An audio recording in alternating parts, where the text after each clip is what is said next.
मी skin care आधीच करून घेतलं होतं.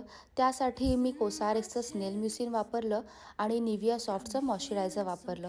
आता इथे मी एसेन्स ब्रँडचं हॅलो गुड स्टफ प्रायमर वापरते. इथे खूपच जास्त थंडी आहे, त्यामुळे स्किनला हायड्रेट करणं इज व्हेरी इम्पॉर्टंट. आणि एल्फचं ग्रिपिंग प्रायमर लावते, म्हणजे माझा मेकअप दिवसभर छानपैकी टिकेल.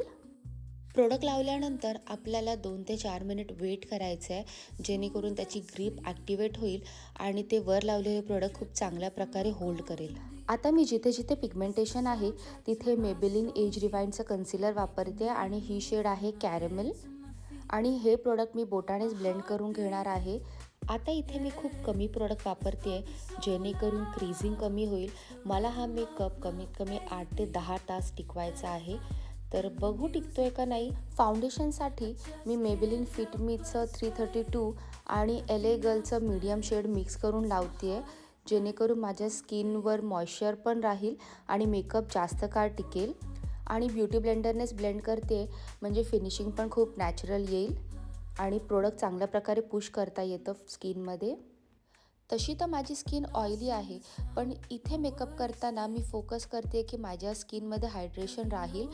दुबईमध्ये मी जेव्हा मेकअप करते तेव्हा मी ट्राय करते की मी मॅट फाउंडेशन वापरेन, कारण तिथलं वेदर हॉट आणि ह्युमिड आहे आणि इथलं वेदर त्याच्या एक्झॅक्ट अपोजिट. त्यानंतर मी लव्ह आर्थचं क्रीम ब्लश लावून घेतलेलं आहे आणि ते बोटानेच ब्लेंड करते.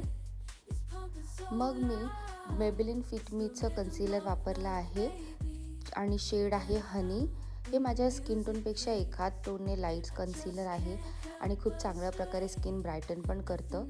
पण यावेळेस मी मोस्टली फोकस करते की माझ्या अंडर आईजमध्ये मी खूप जवळ कन्सिलर लावणार नाही आणि स्माईल लाईन्सच्या इथे पण कमीत कमी प्रोडक्ट लावेन, जेणेकरून मेकअप जास्त का राहणार आहे फेसवर, तर क्रीजिंग पण नाही होणार.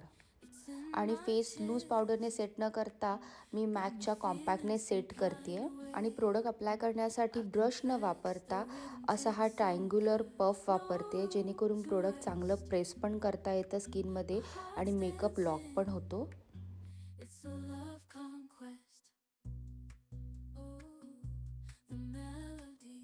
ॲज यू ऑल नो की आपण जे जे क्रीम प्रोडक्ट वापरले आहेत ते आपल्याला पावडर प्रोडक्टने सेट करायचे आहेत. तर आता फेस तर सेट करून घेतला आहे, आपण ब्लश सेट करण्यासाठी इथे एक पावडर ब्लश वापरतो आहे. डोळे कन्सील करून झाल्यानंतर एक मरून आणि ब्राऊन आय शॅडो घेऊन मी ते संपूर्ण डोळ्यावर लावून घेते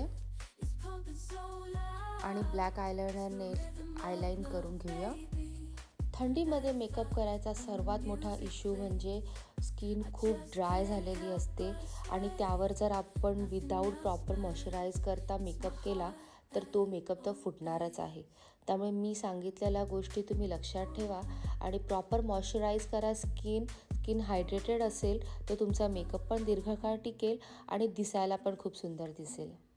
या व्हिडिओमध्ये वापरलेल्या सगळ्या प्रोडक्ट्सची लिस्ट डिस्क्रिप्शन बॉक्समध्ये आहे, so do check it out. Upcoming डेजमध्ये माझे लंडन ट्रिपचे बरेच व्हिडिओज येणार आहेत, तर ते पण नक्की पहा आणि ते व्हिडिओज कसे वाटले हे सांगायला विसरू नका. स्विस ब्युटीचा लिप लायनर लावून त्यावर वेट अँड वाईल्डच्या लिक्विड लिपस्टिकने लिप्स फिल करून घेतले आहेत.